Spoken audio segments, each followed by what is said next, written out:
காத்திருக்கிற காலம் ரொம்ப முக்கியமானது. இந்த நாட்களிலே தேவ பிள்ளைகளை பிசாசானவன் தளர்ந்து போக பண்ண, அதிகமாய் சோர்வை உண்டாக்குகிற காரியங்களை அவன் செய்ய துடித்து கொண்டிருப்பான். சோர்வு வந்துட்டுனாலே தளர்ந்துரும். எலியா பார்த்தீங்களா, வேகமாய் போய்கொண்டிருந்தவன், ஆகாபின் ரதத்துக்கு முன்னாக போய்கொண்டிருந்தவன் அடுத்த அதிகாரத்தில் சோர்ந்துட்டான். சோர்ந்ததும் போதும் ஆண்டவரே என்று சொல்லி சூறை செடி கீழே போய் படுத்துட்டான். இன்னும் எடுத்துருங்க. தேவன் விடவில்லை.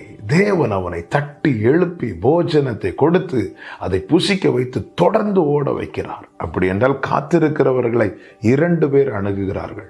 ஒன்று சாத்தான், இன்னொன்று தேவன். சோர்ந்து போக பண்ணுகிற காரியங்களை பிசாசானவன் கொண்டு வரும்போது நீங்கள் பரத்தை நோக்கி பாருங்கள். காத்திருக்க வைக்கிறது கர்த்தர், உங்களை தளர பண்ணுவதற்கல்ல, உங்களை வளர பண்ணுவதற்கு.